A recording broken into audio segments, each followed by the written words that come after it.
So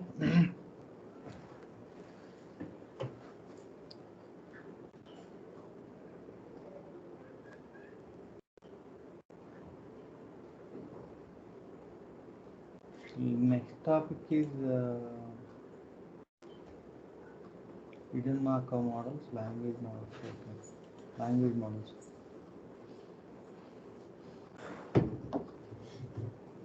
Give me 1 second.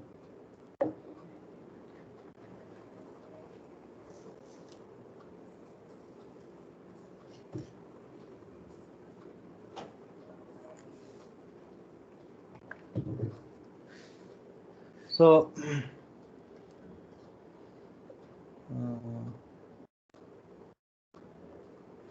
yeah, this is the character.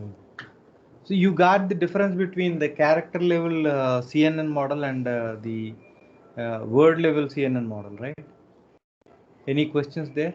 On a character level CNN model, character level data set, we can do machine learning also, right? Do you agree with my statement? On a character level, character based numerical converted data set, we can do a machine learning model also.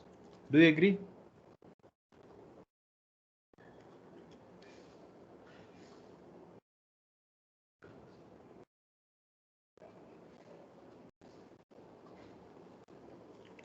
Do you agree with my statement or disagree?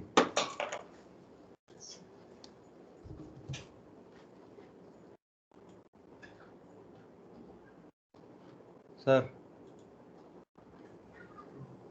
No? Is it because it deals with the single 2D, sir? Is it because of that?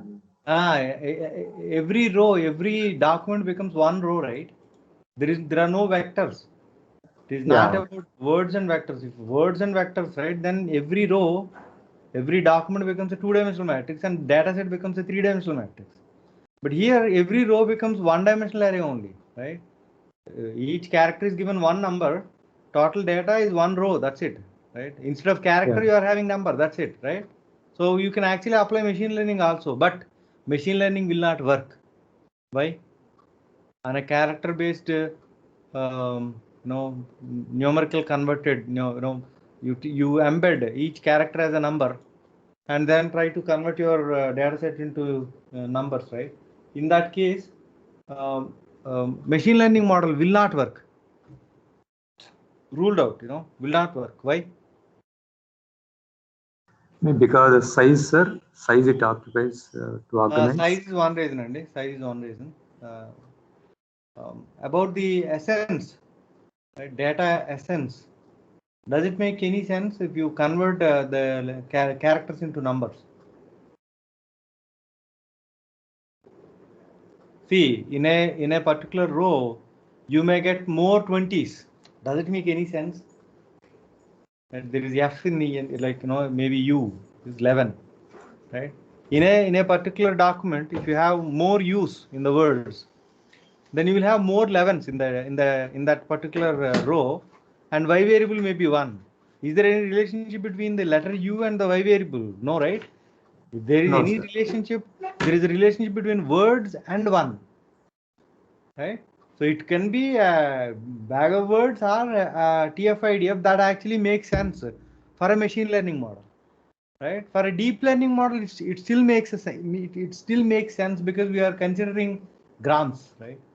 3 trigram, 4 gram, 7 gram, like it's kind of it's a word or maybe a combination of words. It is, right? It's like 2 words, 3 words combination. So you will not take one filter. You will take multiple filters of multiple sizes.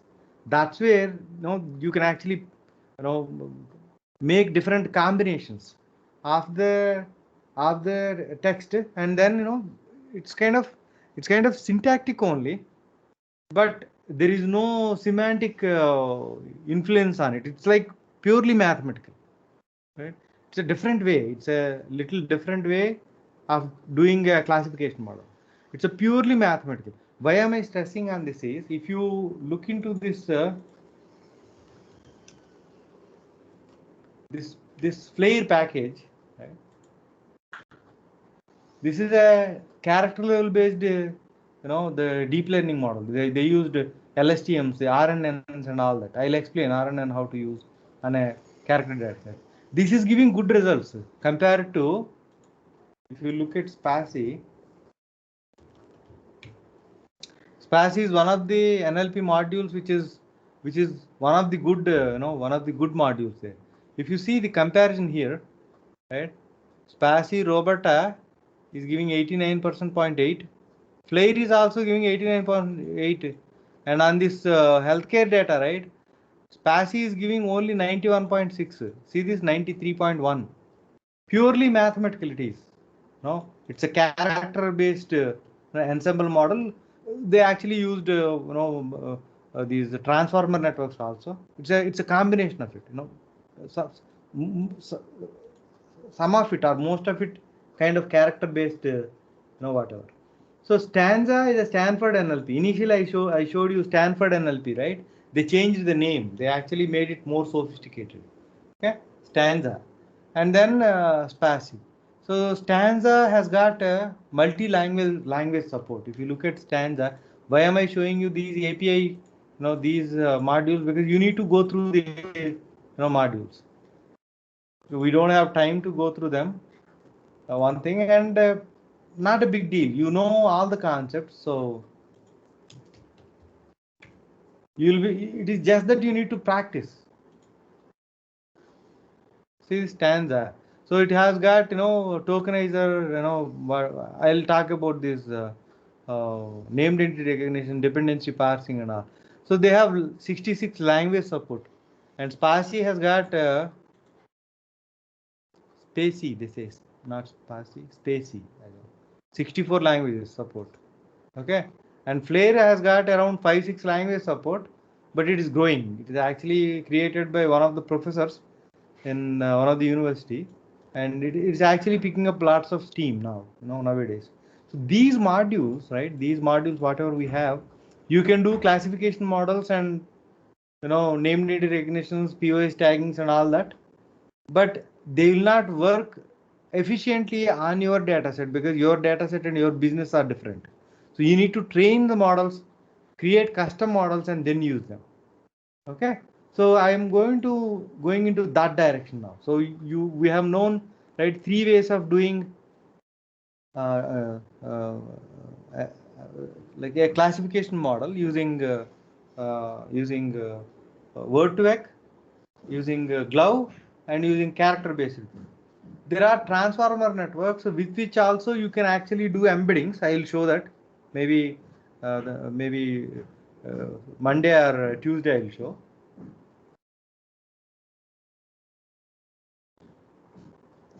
Let me put an idea here. That's actually kind of exercise. If you guys can do it, right?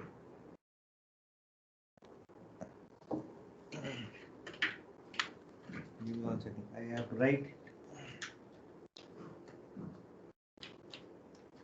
We don't know. I really don't know whether this idea works or not. Okay, but I have an idea, and it's a kind of research item, right? It's a kind of research item. So let me take pin back.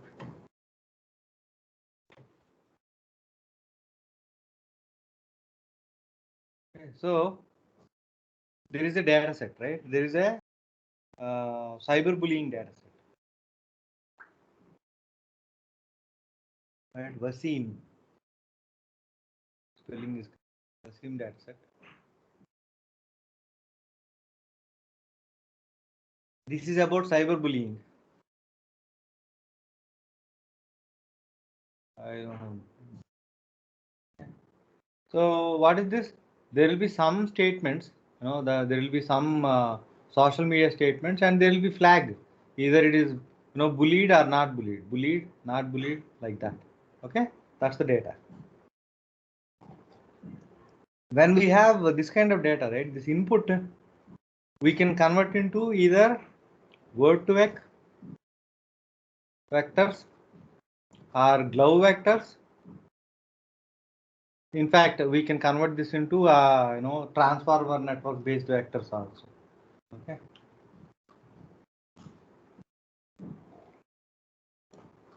glove vectors are character based, right? You can actually take all the distinct characters and assign numbers like this.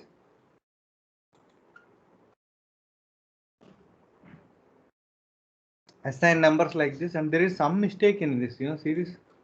When I'm trying to assign embedding, right, it is actually getting some junk numbers there. So there is something wrong with my code, right? But you can correct it. So you can build individual models here, right? Individual, maybe CNN, one-dimensional CNN, and then DNN model, and then output Y. Sir, while building these character-based models, Hmm. can we clean up all the special characters? We can, but we have to see whether they really make any impact on the target variable. Because when you look at cyberbullying data, right, there will be emojis. Emoji means right, that smiley. Yeah. Right? Or somebody would have kept an emoji like this, right? Something like tongue out, to the emoji. But this will actually come as special character only in that text. If you remove special character, right, that essence will be lost. So maybe you should have that special character and give some number to it, right? It depends on the data. In this particular case, I think we should have. You need to analyze the data and then you will understand whether we should really have it or not, right? Got it? Yeah, that's right. So I'm actually doing only one CNN, something like that, right? Y cap and so you can do individual models and train, but I was not getting good accuracy there. Okay, so what I'm thinking is we should do ensemble model of these three networks, right? I will call this as net 1, this is net 2, this is net 3. Can we create an ensemble model of three networks? Either by combining the last layers, we should have one model which takes the text, and for one network we need to pass the word to vec vectors. For second network, we should pass the glove vector. Third network, we should pass the character based whatever, right? The input is going to be the text from the data set. And after getting the input, we should have three channels. The input gets split into three channels. And one actually contacts word to vec and split batch, right? Split batch method will be called based on word to vec. Another will be called on glove. Another will be called on character based. Okay, and that batch is passed into the different networks. The architecture may be different. We have CNN, a max, CNN, right? Maybe a max and something like that. Maybe two dense layers like that. Whatever, right? Three different networks, and then combine all these three and create one Y cap and try to compare that with Y. So this is kind of network we have to build. Can we do that? If I have to do that, how should I do that? Do it. Can you think a little bit? If I have to do this kind of a network, what is that is needed in the first layer? If you figure out this first layer, right, rest is all not a big deal. We have to use model class, not a sequential class, definitely, right? What should be the first layer?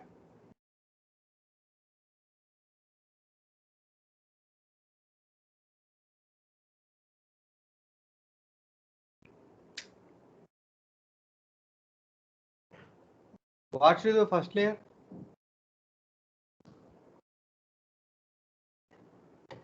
Do you want a clue? Should be a dense layer.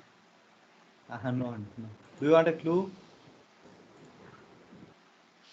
Would you like to see a clue? I have actually showed two models basically. With an intention I showed you. This face detection model, no need to build it now, but I built it because if you see here, what is that layer doing?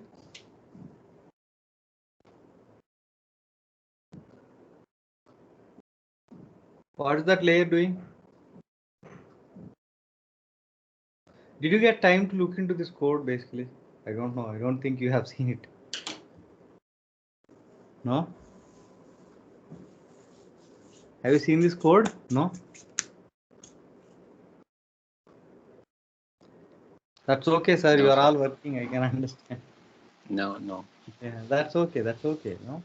See this layer, what is it doing? It's actually calling a function, right? Generally, in a neural network, what is happening? They are not actually calling a function. There is already a predefined class, and we are actually setting the parameters, hyperparameters, and trying to pass the weights and do the linear combinations and activation functions and stuff. But here it's a peculiar thing. This is actually a lambda layer which is calling a function. Okay. In our new network, what I said, here I need to call a function, split batch with word to vec, split batch with glove, split batch with character. These three are three functions. If I have three lambda layers here, I can do this complex ensemble, deep learning model. We have seen many articles on this particular Wasim dataset, and I told you, right? I was helping one of the person who was actually doing the research. If somebody can do this, right, it's going to be very helpful for him. Okay. So on that data set, they have written many articles, many research guys actually published papers, but nobody did this ensemble, ensemble of different kinds, word to vec, glove, character, maybe transformer based ensembling, embedding, maybe RNN based embedding, and then combine everything, right? Or combine everything and at the end layer take a residual block, maybe 10 residual blocks. Now here residual blocks, maybe 10 residual blocks you take. That way what happens, if the model understood at the second residual block, it will actually make the rest of the blocks as identity, right? So there is more possibility that model will understand, because when you take this Wasim data set, the text is not grammatically correct. Right, when you look at the chart, people's chart, right, they'll put Telugu words, English words, Hindi words, all, and it is not grammatically correct also. And when the words are not grammatically correct, word to a glove models may not actually get the word embeddings appropriately. Okay, character based may pick it up well, right? And ensemble, the transformer based embedding may pick up different thing. When you are combining three different understandings, whichever is most important, that will be given more weightage. The beauty of deep learning is that it will learn, it will try to make some weights good, some weights zero, some weights maybe in between, depending on the output it needs. How will it know the output? Based on the cost function. Getting it? Getting it?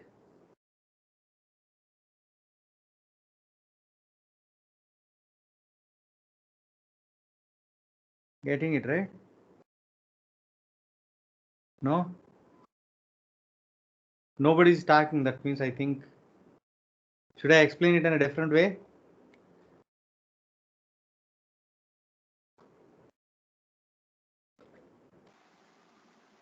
Shall I move on? No. Yeah, move on, sir. Okay, good.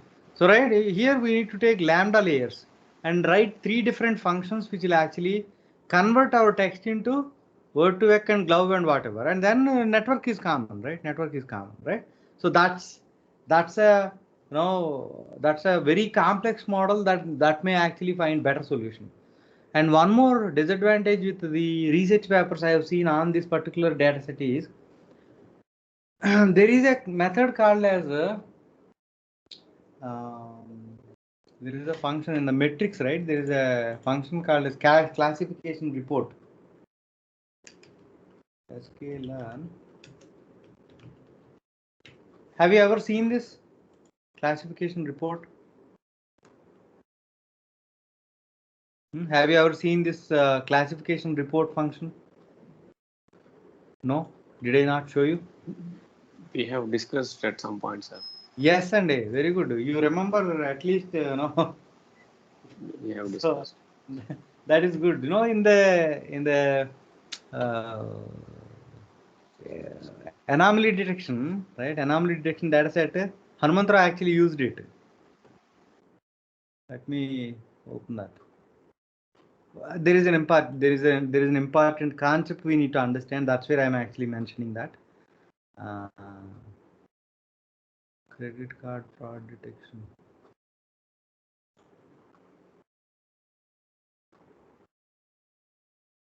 So this is from GitHub. It need to load a little bit. Time will take. See, I'm actually trying to consolidate the whole deep learning for NLP. I think we consolidated deep learning for computer vision. Right?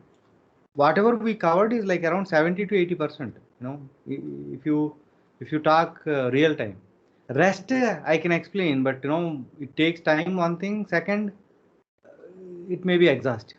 Maybe exhaustive. Once you know you are experimenting, you are thinking, then it will be more meaningful to talk rather than now I am actually blabbering. So, right here, if you see classification report, there is 0 and there is precision, there is recall, there is F1 score. Support, I don't care. Don't talk about that, right? Right. So there is 1, there is precision, there is recall, and there is F1 score, right? Why 0 precision score and 1 precision score? Do you understand this? You know, generally what we have seen precision, recall, that's it, and F1 score. But here, you know, it is showing for 0 precision score, 0 recall, and 0 F1. For 1 precision, 1 recall, and 1 F1. The one we have seen, is that belonging to 1 or 0?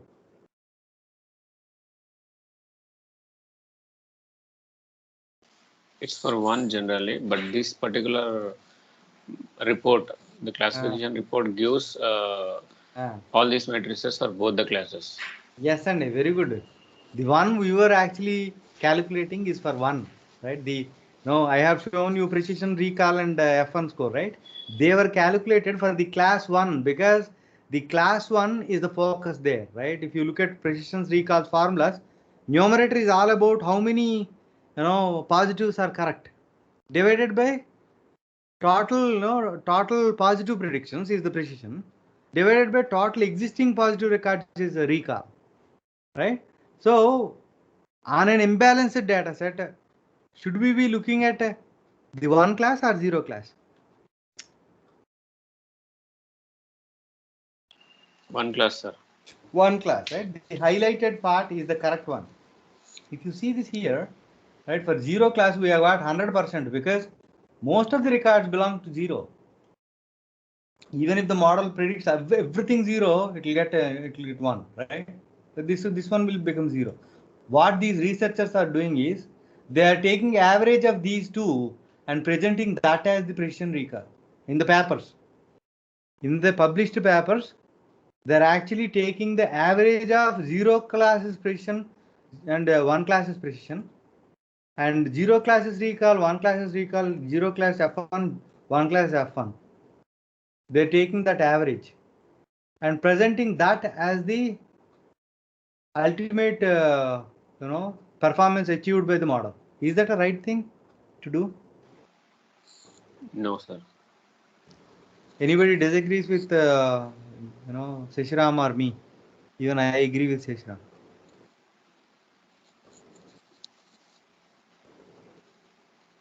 Understanding, right?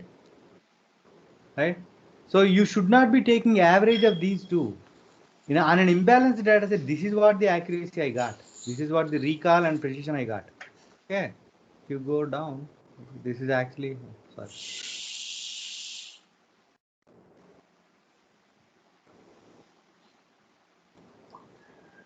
Somewhere we didn't show classification reports anymore. I'm just checking for a classification report after finding a better solution.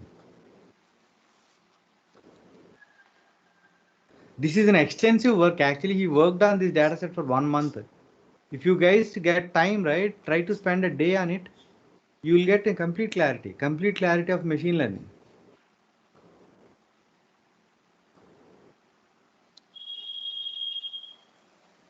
So I was requesting him to write some articles, and he did this. And, yeah, there is no classification report anymore. But the researchers are doing that, and these guys who are actually experts in or professors in that particular area, they're accepting it because they don't know that we should be considering one. We should be giving one to the minority records and the minority class records, and then trying focus on the precision recall F1 scores got on the one class. Okay, they don't even know that. That's how the industry is now. Many people. Right? At least I would say 90% of data scientists and the professors are like that. That's the condition. So, right, you can understand when you go to interview and all that, right? How it's going to be. When sometimes, right, when we say something, they don't listen because it may contradict with whatever they know, right? So that problem is also there. So don't think that sometime you attend an interview and didn't get through. It doesn't mean that you don't know. Maybe you don't know some things. That's always there because nobody knows everything, right? So maybe we don't know something, but the other person may also don't know. Maybe because of ego problems also, your interview may not get through. Okay, but the concepts we have learned and the work we have done is extensive. Don't underestimate it, and it is the best you are getting here. And focus on our content first. From the day one, I am telling you the same thing. Don't go into internet and try to look at. I am not afraid of any other concept there. Whatever is needed, more than enough is needed, is here, and you focus on this. At least 1 month after the course, you focus on this. If you don't get a job, ask me. Come back and ask me. Okay. So that confident I am, because this is not for just training. This is for real time work. Whatever content I build, I am using it, and my employees are using it. Okay. So basically, I went there because um, when you build this model, right? When you build this individual, word to vec model, glove model, or character based model, I was not getting good accuracy on the good F1 score on class 1, right? Class 1 F1 score precision recall, our own, right? Whatever we have learned, the precision recall F1 scores are not coming good. That will get settled if you actually try to build this kind of a model. This is my idea. This theoretically makes sense to me, right? If it makes sense to you also, you can actually implement it. Okay. So anyway, this week maybe I'll implement it. I'm actually working on GAN to build a basic model and try to explain that. Once that is done, right, if I get time, I'll implement this also and show you. Anyway, this is pending for last 3-4 months. I have promised that guy, and still unable to deliver that. It is just a help. I'm not gaining anything from out of this whatever work. It's an exciting work. It's a challenging work I want to do. Okay. So that's about the word embeddings and applying CNN, DNN models on text. Okay. Any questions? I'm actually going to change gears and jump into language models, and we will understand what is parts of speech tagging, how exactly it happens, and then what is named entity recognition, how exactly it happens, what are all the pre-existing models that will help us, how far they will help us in real time if we have to do what all we actually need to do, right? The custom models. If you take an object detection, a face detection, or a named entity recognition detection, right, or sentence segmentation, we have to build our own custom models. AI, the pre-existing models are not that mature to produce good results. Okay. So if you are all good with this, right, I'll jump into the next topic. Any questions here? Yes, sir.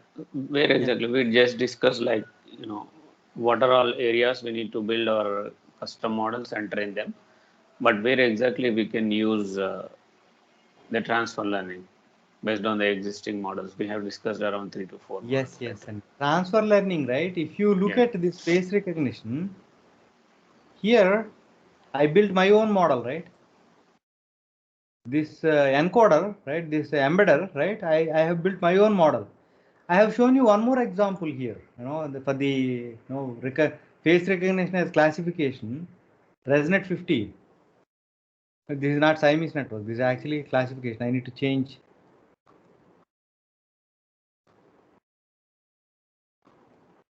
See this here. I am using ResNet here. My network, whole network is ResNet only. Only last layer I added this because number of classes will change. There are 1,000 classes and it need to predict. But here, it no need to predict anything. It's actually a dense layer, right? Dense layer. I can actually take out this ReLU also on the last layer. Got it? How it will help? Because already ResNet 50 was trained on millions of images, animal images, and it knows what an object is. Got it? What a object is, animal is, but not a human face. But it knows the the edge detectors on of animals. Okay, so we are trying to use that understanding. All those weights we are trying to use, and add little more of our own understanding, and do the embeddings, and then do classification. Got it? This is one example. Transfer learning. Got it? Yeah, yes, sir. So you can actually transform this code, right? This Siamese network, whatever short learning, take out this particular my code and put that right in this place. Place that ResNet model. It will become more better. It will become better. I have actually done 20 iterations and then the error became 0. Right? Maybe if you use the ResNet, right? Maybe in 3 iterations it will become 0. Something like that. Got it? Less number of iterations, more powerful model. So when your data set is small, you should take help from pre-trained models rather than trying to build your own model. Got it? Yeah, yes. In NLP also I'll show you. Today, tomorrow we'll look into theory and some simple examples. And Monday I'll talk about how to apply it onto the real world. And then Tuesday I'll cover the RNN, recurrent neural network. There is not much in there, recurrent neural network, to explain basically. But to work with there is a lot. To explain there is not much. So maybe Monday half session will be RNN and Tuesday whole session will be RNN. Okay. Yeah. So final output layer, we are going to use that ReLU or sigmoid, sir? In this particular set, right? It's okay even if you use ReLU or sigmoid. Sorry. In this, right? In this phase detection, right? No need of using sigmoid because we don't want a 0-1 kind of embedding. You see Yes, this? sir. I wanted some numbers here, right? If I want to make the model more stringent, right? I should use dense layer, direct dense layer, not ReLU. Then what will happen? You will get numbers there, right? Big numbers, right? Those big numbers, and you try to take the difference between anchor image and the positive image, anchor image and the negative image. The numbers are going to be high. The differences are going to be high, and we need to make that whole thing 0. So model will strive, right? So you can do that experimentation. I actually took ReLU. It's a typo. It's a copy paste thing. I didn't even thought that I'm using. I didn't even conscious of using this ReLU here, the last layer. Okay. So you can do that experimentation. Take out this thing and then try to run and see how it's working. And I actually built a model to embed the image. That's it. Actual face detection will happen when you take individual pictures. For each person, one picture, convert it into 128 dimensional vector, put it into CSV file. That's the database. You pass a picture, convert that into 128 dimensional vector, compare it with all 10, look at the differences, the distances, whichever is close, you say that is the person. Whether it is working or not, I did not test. Got it? Yes, So sir. we need to calculate the Euclidean distance between all the 128 vectors stored in the database With the new and person, then new the person. new person. So yeah. That part I didn't do. Okay. So this 128 vector representation, if we print that, what will we get? Will we get an image? No, this is the 128 dimensional vector. No, we'll not get image. I'll talk about UNet. That's a good point. Before we go to language model, there is one more thing I need to explain. That's a good question, right? So what we did, we actually took 224 by 224 by 3. How many numbers, please?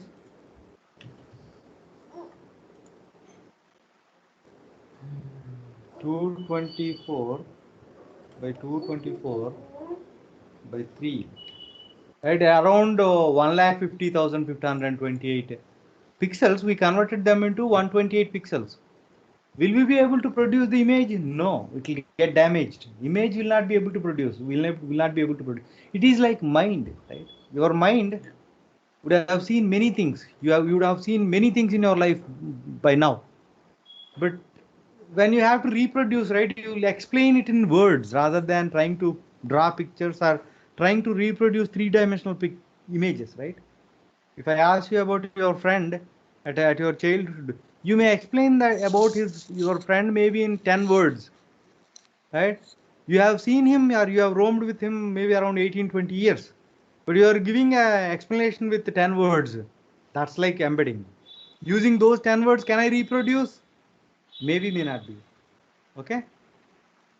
Reproduction may be possible. Reproduction of the image may be possible. You know, in police enquiries, right? They actually ask these witnesses about the features of the person, and then the painter will actually try to draw. The artist will try to draw the picture of the person, right? So it is like there is an embedding. A person is trying to explain, and there is a model, right? The painter, the artist is the kind of model trying to reproduce the image, right? So you can reproduce the image, but you cannot take this 128 dimensional vector and plot it as a picture. IM show cannot show this as a picture. Okay, that is answered, right? Your question is answered, right? Yeah. So So, yeah. how can we know whether a new record is actually predicting properly or not? That we need to test, basically. That we need to test and see. As when you are building a model, you got zero error. That means mostly the distance between the positive and anchor vectors is smaller compared to distance between positive and anchor and the negative vector. See this here? The cost function, what is it doing? It is taking the distance between positive and anchor, negative and anchor, right? And then we are trying to take the difference between those two, and alpha you can ignore that for now, right? If it is negative, right, that means what? This number is smaller than this number, right? This number is a small number, this number is a big number, then you are getting a negative number. That means what? The distance between positive and anchor is smaller than distance between negative and anchor. That is a proper representation. In terms of comparative representation, it is.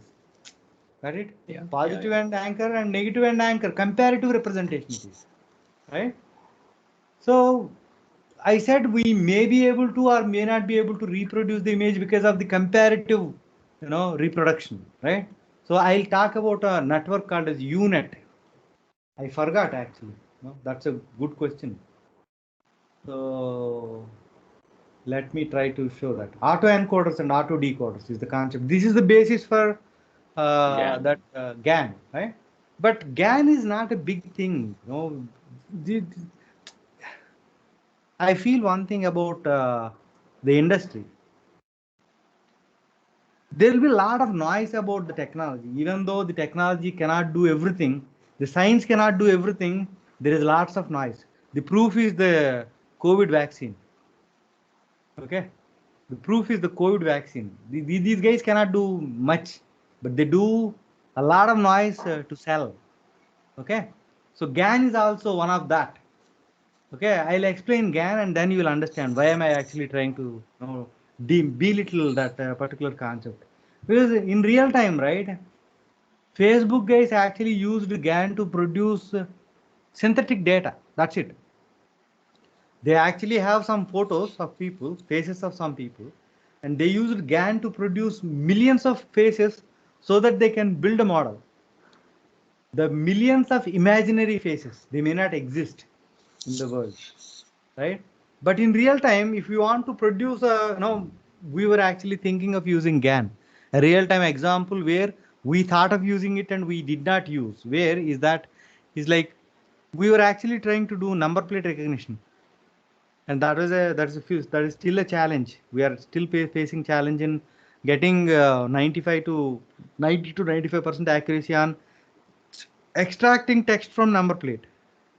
Okay, because the number plate gets blurred. Okay, so we were kind of trying to use a GAN to produce synthetic number plates. Got it? There are around I think 500 number plates we already extracted from different cars and bikes, and we are trying to use GAN to produce maybe a million number plates using these 500. But we did not even experiment it. We may have to do that. But my concern there, right? I actually asked them to stop because theoretically it doesn't make much sense to me. But maybe I am wrong. See, the way I am talking right now, you see, maybe I am wrong, maybe I am right. I'm not saying I am right, I am wrong, because there is no exact answer in data science. It is like life, right? In life, you make decisions, but you don't know. Most of the times, 90% correct. But sometimes what happens is that 10% may turn out to be right. Right? Like that it is. You should have an open mind while building, while designing the modules, right? So we were actually trying to use GAN to produce maybe 1 lakh number plates. But I had a concern that the number plate is going to be like this, right? AP28 DR 4846. Right? AP are letters, 28 is numbers, and then DR is letters, and then 4842 is numbers. Right? If you use GAN and your model is not trained properly, or if you are not passing the data or making it understand properly, it may produce first two numbers. 28 first, then AP, then maybe two numbers, and then maybe DR and two numbers, something like that. If you use that data to actually train your model and try to use it in real time, right, it may not work. So that was my concern. Okay, there are models like deblurring models we may have to use, because when you actually take number plates from the cars and vehicles when they are moving, the camera is having less frames per second. The images are going to be blur. Some images will come blur. That will be understandable by a human being, but for a model, right, it will be more difficult. So if you deblur it, make it more clear and pass it to the model, model may be able to extract it. So these two models are pending on the number plate recognition model. We are actually trying to pitch it to the state government, and we are in hurry, right? If you guys, one or two guys actually want to contribute to the project, right, that will be a lot of help. Okay, so we are trying to set up cameras in one of the junctions here, and trying to get permissions and all.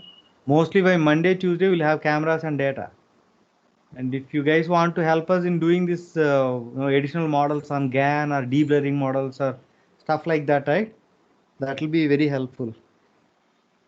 Sesiram garu or Giri garu or Narayan garu. Yeah, but what extent it will be useful as of now is also a question, sir. We have to experimentally do it and see, sir. That there is no solid proof that it will work or it will not work. These are all different ideas to solve the problem.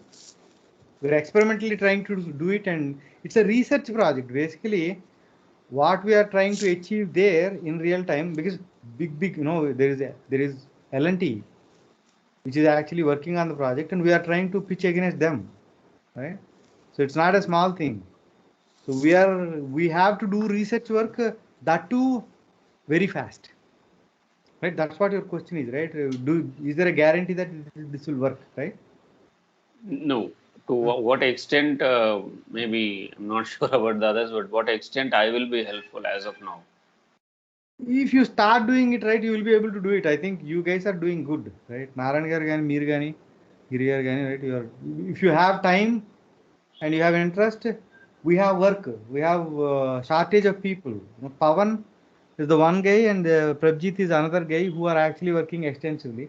And I will be on and off because I will be roaming around talking to people and all that, right? So two more, three more people are needed to do the models. For labeling and other tasks, we have 5 more guys who are kind of learning now. So they are happy doing labeling. So you will be able to do it. If you start doing it, you will be able to do it. So at least if you have time, let me know. We'll see how to collaborate. Yeah, yes, sir. Sir, Yeah. sir, my view is, yeah, maybe I get Shishram Gar's on a point. I got it. My view is, whatever it is, if you just jump in and then start doing something, I'm sure Yes, we'll be able to make some good contribution, and we'll yes, also and be able to learn many things. Simple. yes, and yes. I think mana Keshava, mana Prudhvi Koda, I think they can also help because for some extent they came. When they start working on this, right, they can do it, right? Directly they do the models rather than trying to understand all the theory. That will give confidence also, right? Yeah, definitely, sir. Yeah. Let us see how. I'll let you know by Monday or Tuesday. I'll be posting it in the group and maybe calling you personally and things like that. Okay. Okay, let us come back. I went into the project and I was actually trying to explain all that. So, this is actually the auto decoders and auto encoders. So what we did here is, in this phase detection, we encoded the picture. The encoding we did in comparison with the positive and negative. Okay? This encoding was done in comparison with positive and negative images of the anchor.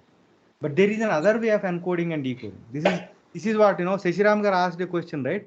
This is exactly what we are trying to do.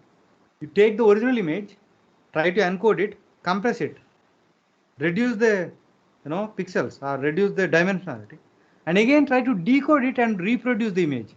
So here it's a supervised model where input and output are same. Did you get it?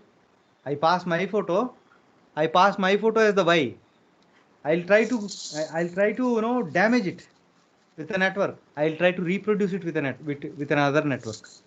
In the process of damaging and reproducing, right, at one point in time it will be able to reproduce it most appropriately. When you try to take the human faces and try to do this auto encoders and auto decoders, right? I actually am showing encoders decoders separately. I'll show here, but when you do auto decoders, auto encoders, at one point in time the network will learn how to compress it appropriately so that the compressed vector can be used to reproduce the picture. When you are able to reproduce a picture using compressed thing, it is like you took a blanket, folded it and kept it in a box, and you're opening it and you're making a blanket again. Like that it is. Got it? Idea. Very simple idea it is. Got it? Yes. This is called a UNet. Right? If you look at a network, right, it will be like bigger layers, smaller layers, smaller layers, smaller layers, and again small, big layer. Yeah. So it will be like UNet.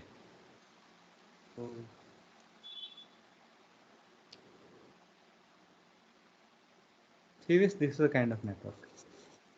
So I actually built on number plate recognition. It's all It's all handwritten digits because it is simple, right? I can produce an example very quickly, right? See this? This is UNet. Okay, we are damaging the image and then reproducing. When you reproduce, right, what happens is original image gets segmented. See this here? This is the original image. This is the original image. Where is the image? And you are actually, segmenting it. It's like it actually Segmenting means different objects will be given different colors, kind of a thing. You will not be able to produce the original image as it is, but you can segment it. Image segmentation. And there is a lot of work and a lot of concepts happening around on the satellite images and drone taken pictures, because satellite images, right? Or there was one project, one guy was actually called and asking me. There were defense was actually using some cameras to capture pictures of aeroplanes in the sky. When you take a picture of sky, right, aeroplane is going to be very small dot. You should be able to identify, that aeroplane and different things on that aeroplane, right? First problem is whether it's a bird or an aeroplane. You need to identify. There will be birds also. When you take a picture, it's a two-dimensional picture. You don't know the depth, where exactly the whether the it may look like you're understanding the problem, right? Bird may be of the same size in the picture, and aeroplane also same size, but the depth is different from the place where the picture is taken, right? So you may have to use some radar kind of signals also along with picture to understand the depth, and then correctly identify the aeroplane, right? So when you reach a place, right, to solve problems, the IoT and AI becomes one, and like they merge together, right? You take radar signals and then you are trying to take pictures and trying to analyze these two and try to build models and things like that. Got it? So image segmentation is like this. You take original picture and try to pass it through UNet. It will actually do the segmentation. And there are labeled data set for segmentation. Okay, Microsoft.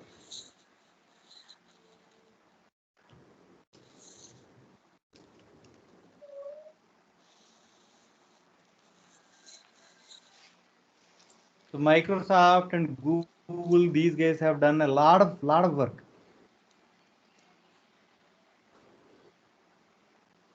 So this is like, you train a model. Where is that data set?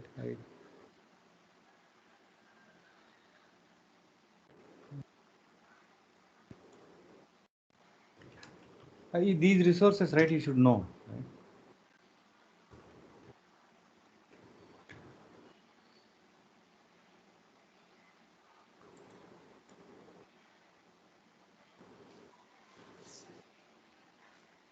Yeah, I think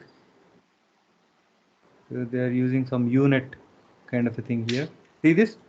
Can you see? Right, this is UNet. They actually passed and reduced and increased, and it actually gave this segmented image. Why this is how where it is useful? You take a satellite picture. You want to identify buildings and the fields separately. You do image segmentation and then do labeling on it, right? Bounding boxes and labeling on it. Then build a model to identify the fields and whatever. A new picture comes in, you pass it through UNet and then pass it to through classification model, and you will know which one is field and which one is building. That's a remote sensing problem actually. Remote sensing agencies problem. Got it? Got it? Am I going fast?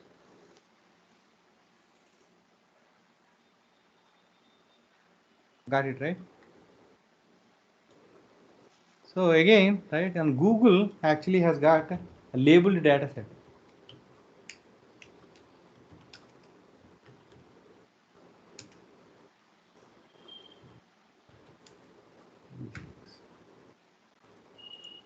Right, open source data, open images data set, right? Explore.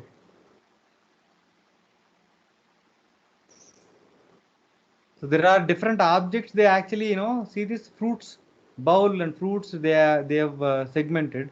See this. They have taken the, fruits, and you can actually look at category aircrafts. Right. Image segmentation. When I showed you the object detection, right, I actually did a bounding box only.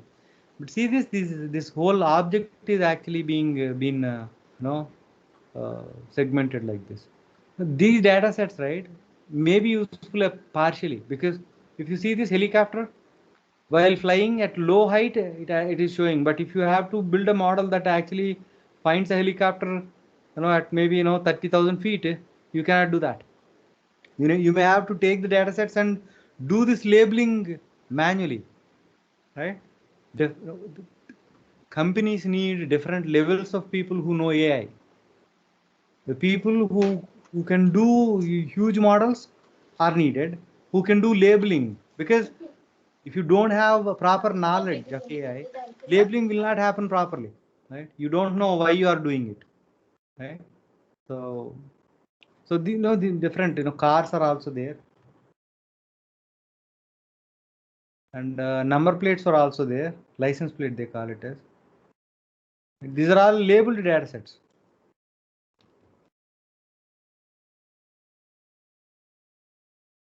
No, license plates were not there. We did it manually. We did it. Okay. So these are all different data sources you can use, and then this is the unit.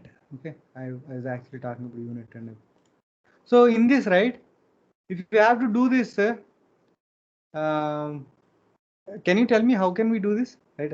How can we build a network here? We need to reduce the dimensionality and again increase the dimensionality. Did we ever saw that kind of network? You can build a convolution with different sizes. Yeah, to reduce dimensionality. To reduce, and then from there also we can apply the filters in such a way that padding also you can use. Yes. If you don't do any padding, and it will reduce the dimensionality. If you add padding, right, it will increase the. That's called as I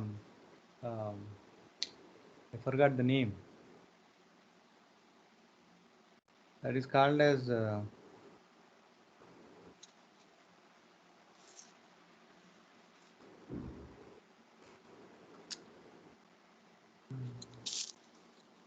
I forgot the terminology. I forgot. Actually, compressing and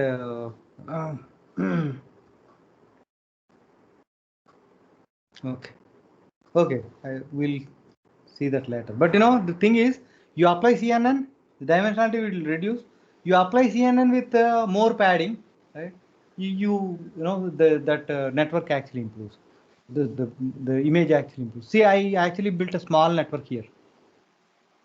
So I've taken a dense layer and decoder, right? Decode the nodes. 64 nodes I have taken, and encode layer. Where is encode?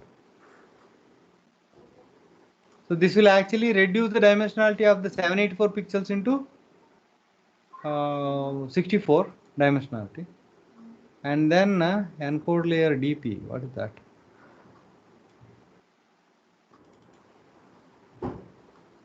Decoder it is. Okay, it's actually going to units are input node units. 784. So I take 784 pixels as input, and then reduce it to 64, and again I actually make it a 784 pixels. So this is unit, small unit actually I built. Okay, I am not using a CNN here. Maybe I use CNN down below. So I tried to show you the original image and then reproduced image. Right, this is the original image. I damaged it and then reproduced it. See, it's all almost same. Okay, I trained the model. Did I use CNN here?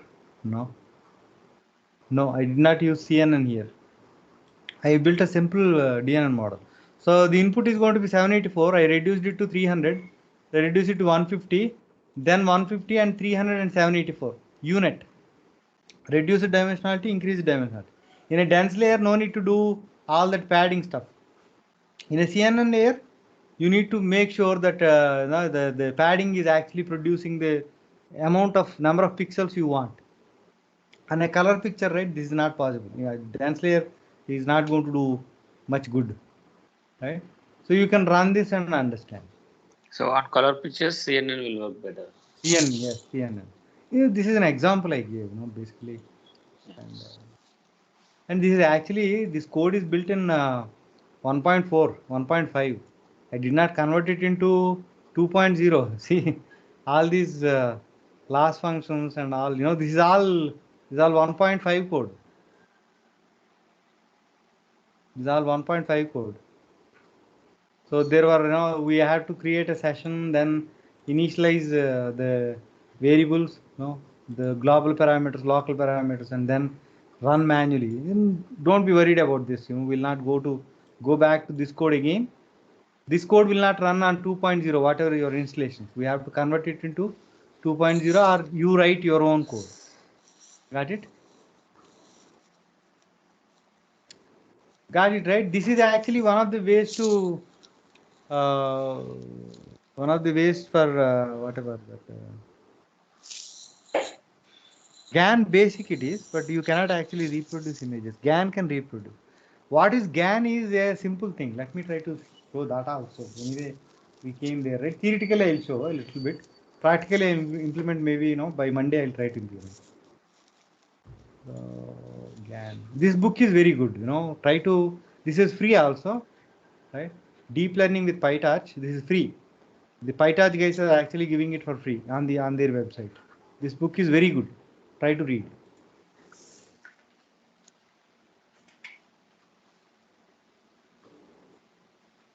There is a picture drawn here, so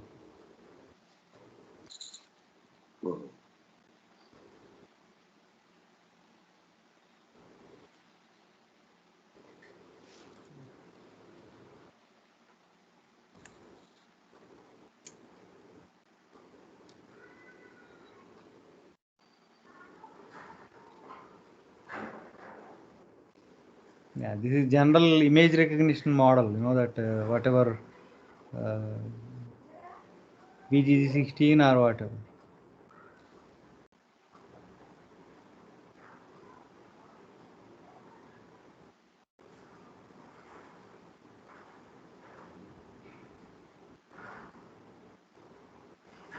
Yeah, this is GAN. Okay, there is a generator and there is a discriminator. Here in our unit, right, we were actually trying to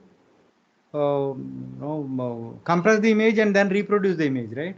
But the reproduced image, whether it is correct or not, yeah, it is being verified. In the cast function, we will compare the original image with the reproduced image. That way, it will learn. But in GAN, right, you take the picture, and there is a network that doesn't know what it is doing, but it will try to generate something. Sorry. Sir, you are on mute. Sorry, sir. Yeah, that's okay. So there is a there is a network which actually tries to generate a picture, and there is another network that actually tries to discriminate it, whether the produced image is correct or not. Okay, so these two will be simultaneously learning. You try to produce an image, and there is a network that is actually trying to verify that this picture is correct or not. So ultimately, at one point in time, right? So the produced image, real or fake, we are actually passing that to the discriminator, which is actually trying to decide whether it is real or fake. So two networks simultaneously working will make this network understand the patterns inside the pictures in the dataset. It will actually take the dataset, pictures in the dataset, and try to randomly compare with the produced image. So that way, this network will learn the hidden patterns inside the data so that it can produce new pictures on the fly. Okay, at one point in time, right, if you leave the GAN, it will reproduce the pictures on the fly. So there is cyclic GAN and all that stuff is there. I'll explain that. Maybe Monday or Tuesday. Maybe at the end I'll try to explain that. Okay, so that's it, and I think we should stop here and start tomorrow. Tomorrow I start with language models and how they work, and then we'll see. Maybe for RNN and some stuff, maybe we need to meet next weekend, maybe Saturday. There will be 1-2 classes pending, but I think we are getting it. We're getting there and we're getting trans. Sir, this is Keshav.